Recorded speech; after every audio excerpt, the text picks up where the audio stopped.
ကိလေသာကင်းစိတ်ခြင်းအပိပင်ကာမဂုဏ်ကင်းစိတ်ခြင်းကြောင့်ဖြစ်တဲ့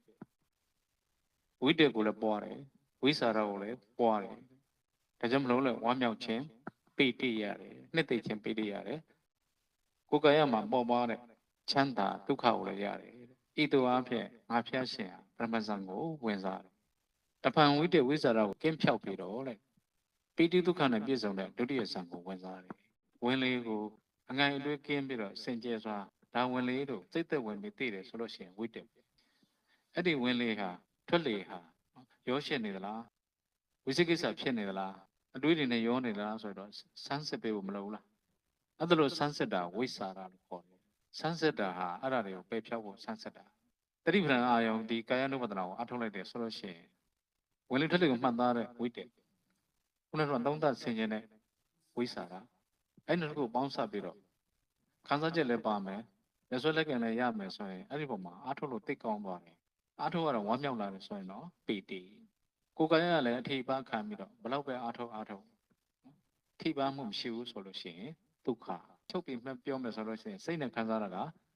ပီတိကိုယ်ကနဲ့ချမ်းသာကိုခံစားလိုက်တာကဒုက္ခအဲ့တော့အင်္ဂါဟံဝိတ္တဝိစာရပိဋိဒုက္ခပြည့်စုံသွားတဲ့အတွက်ကြောင့်ငါသည်ပုံနာတဲ့ပထမဇန်ကိုဝင်စားနေတယ်နောက်ခါကျတော့တဲ့ဝိတ္တဝိစာရကိုကင်းပြောက်ပြီးပိဋိဒုက္ခနဲ့ပဲပြည့်စုံတဲ့ဒုတိယဇန်ကိုဝင်စားတယ်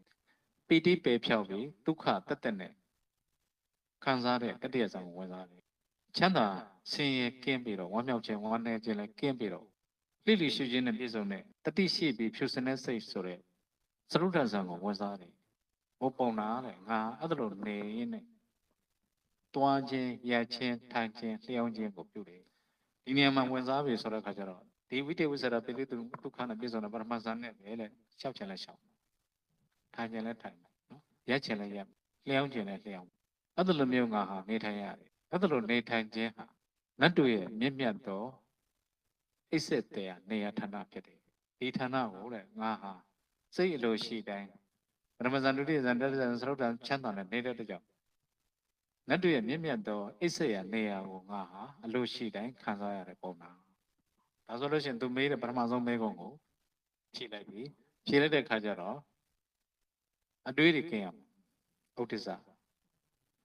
ဒါကိလေသာကြောင့်ဖြစ်တယ်အငိုက်ကင်းရမယ်မောဟနဲ့ဖြစ်တဲ့ကင်းရအတွေးကင်းငိုက်ကင်းကိလေသာနဲ့ကင်းစင်ပြီးတော့မှရတဲ့ဝိတ္တဝိစာရဘုံမှာမှီပြီးတော့ပေတိဒုက္ခရတယ်